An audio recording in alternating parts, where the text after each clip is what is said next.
Before we begin on this video, I just want to say that whether you're a believer of the paranormal or not, that's entirely up to you. However, the people who wrote these stories claim they are indeed true. I'm just here to narrate and bring their stories to life. All that being said, let's begin. Number 1. Many years ago, I bought a cheap pocket watch at a junk shop in Chinatown. It was of the variety that needed to be manually wound, which at the time I considered an appealing trait. Upon purchasing the watch, I wound it up, and for the next day or so I had a streak of monumentally good luck. Everything went my way. A girl that I liked agreed to date with me, the webcomic I was running got 15,000 unique views, and the lottery ticket that I bought purely on a whim resulted in me getting something like $150. Clearly it was the watch. I was tempted to keep using it, of course, but I didn't want to wear out whatever charm it had. As such, I stopped winding it and resolved to only take it out when I needed a little bit of random fortune. Well, that was when everything went kind of downhill. As soon as the watch stopped, my luck reversed entirely. I wound up in the emergency room on the day of my date. The webcomics artist quit. My car's back tire blew out on the highway and the damage cost well over $150 to repair. Everything that could go wrong did go wrong. It was as though the debt of good luck that I'd incurred was being repaid with incredibly steep interest. Once again, I was sure the watch was to blame. Needless to say, the implications were astounding. If I was willing to steel myself against a potential calamity, I could be assured of having exceptionally good luck whenever I wanted. I might even be able to use the bad luck to my advantage. Unfortunately, things didn't work out that way in the slightest. Regardless of what I prepared myself to endure, the consequences of using the watch were always without fail of a nature that both completely undermined its own benevolence and left me off worse than before. Once, while hoping to hear back about a job to which I applied, I wound the watch. Within hours, I received a call from an enthusiastic hiring manager who immediately set me up with an interview. When the day of the interview came, which was not long after I stopped wanting the watch, the bus that I was riding completely broke down. I had to take a very expensive taxi ride to my destination, and upon arrival, I was told that the position had already been filled. Since then, I've tried winding the wretched thing a handful of other times, and I've always regretted it. The price in bad luck is never worth the brief increase in good fortune. Someone once recommended that I simply keep the watch wound indefinitely. But what happens if I forget one day? I shudder to think about what could occur if I went through a week, a month, or even longer with nothing but good luck, only have the watch's hands grind to a halt. Perhaps my heart would stop with them. I'm not a superstitious man.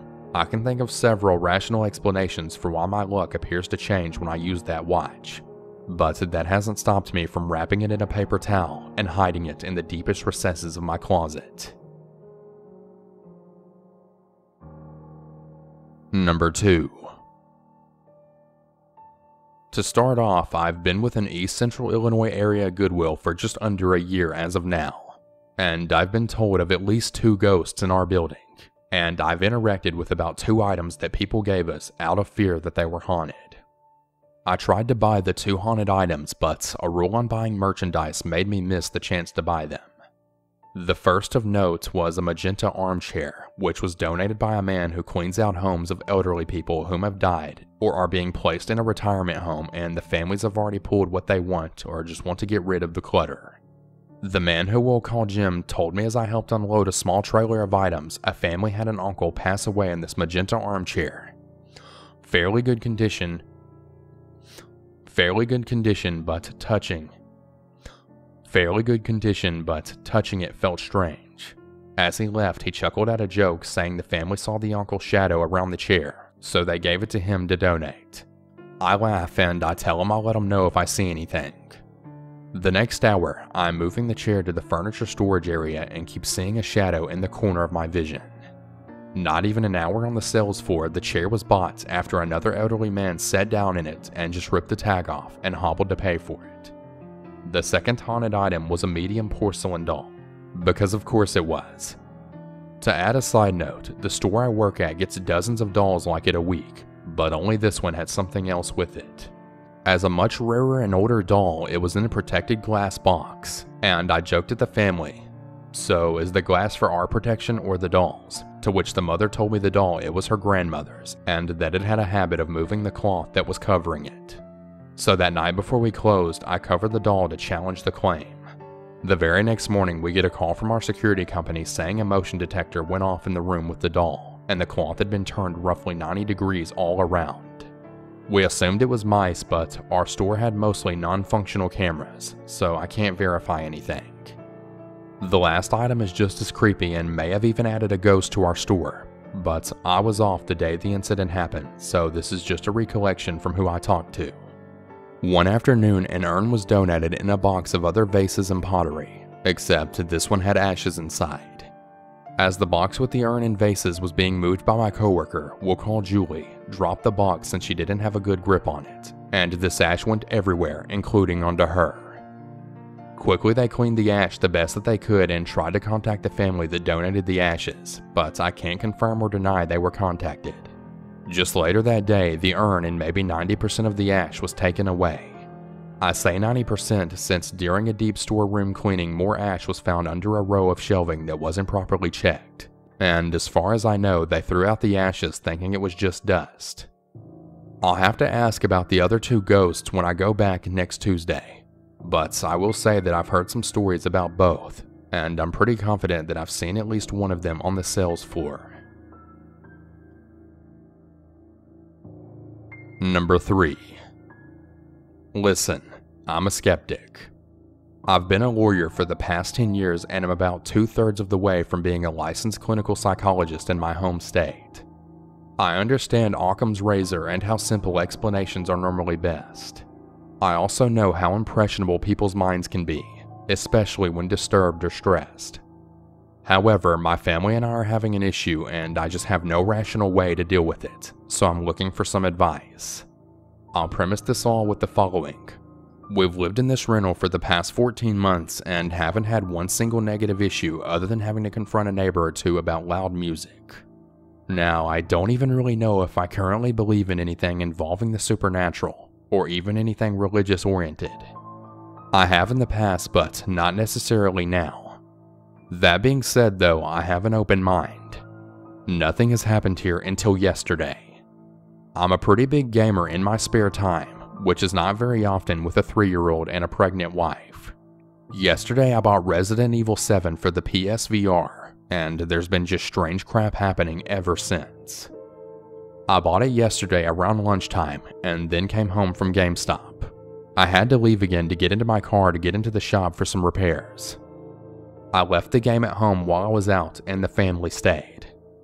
When I returned home, my wife was on the living room floor crying. My daughter was fine, but my wife asked why I hadn't responded to my phone. Apparently while I was out, she and my daughter were watching some videos on the laptop in her bedroom when they both heard a gigantic bang in the living room.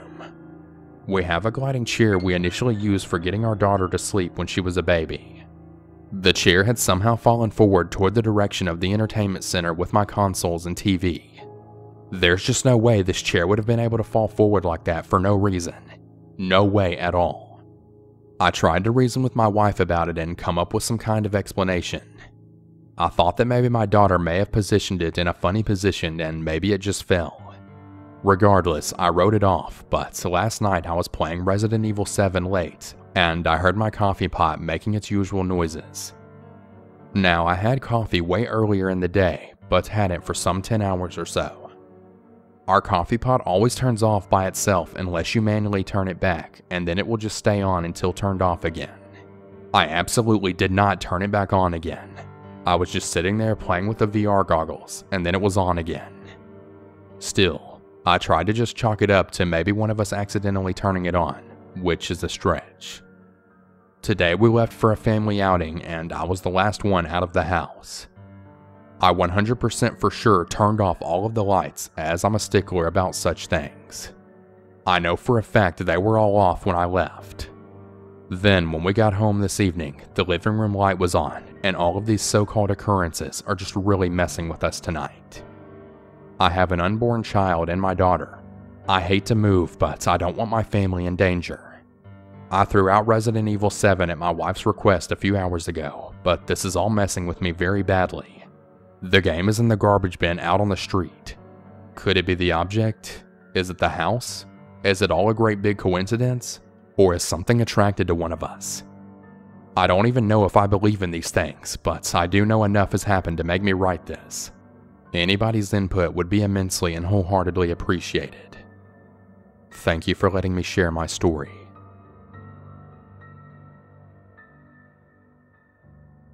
Number 4.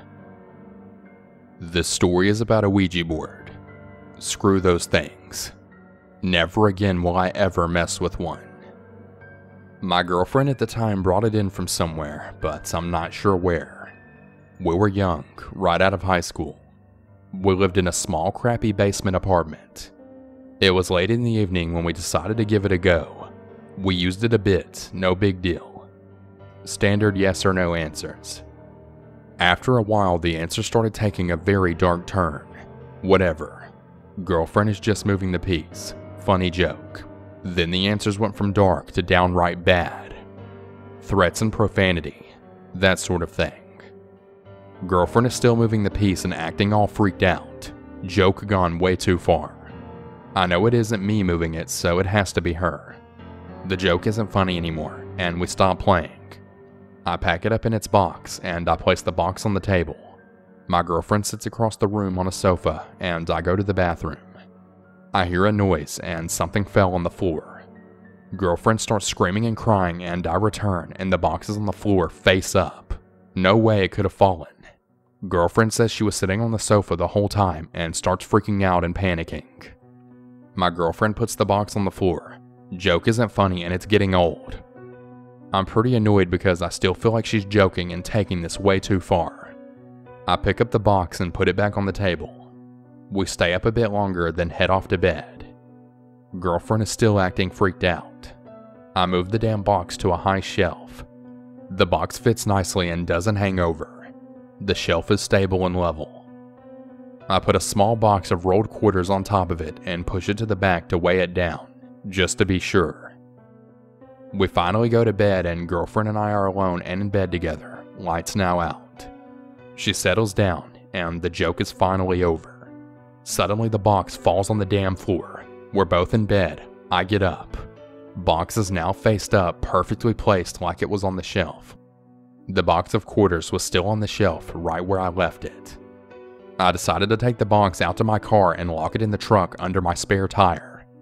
The very next morning, my girlfriend took back the Ouija board wherever she got it, and I haven't seen another Ouija board since. And I don't plan to ever again, and neither should you.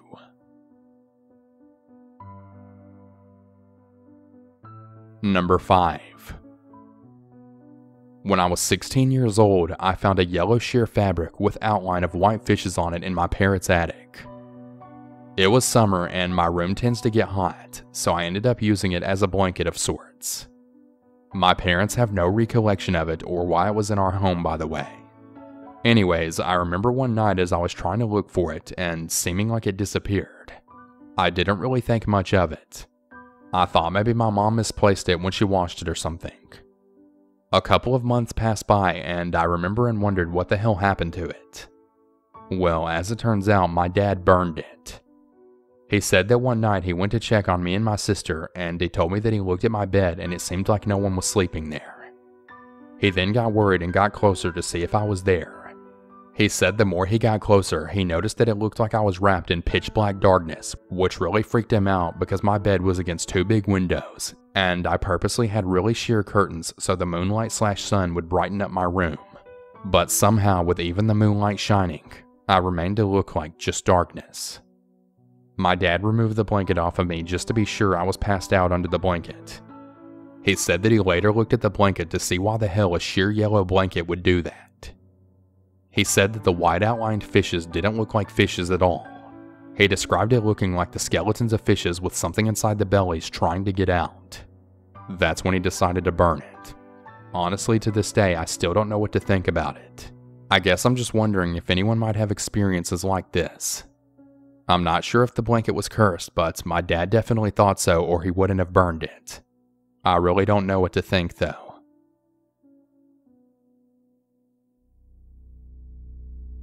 Number 6. So, I'm no stranger to the paranormal. A lot of people are scared of ghosts and all that, but it's never actually bothered me. I'm convinced I've got a ghost or two hanging around me, never malevolent though. They've actually helped me find things a few times, keys or headphones or whatever. Well, I bought this handmade copper bowl at an antique store a while back. I used it as a plant pot for a while, and when I moved I ended up emptying it and it just laid around. I used it to hold candles I was burning so wax wouldn't drip everywhere. I got into a really rough spot mentally, and I remember saying, "If anyone can hear me, please help me," and I tossed a coin in like a wishing well. Well, I started feeling better.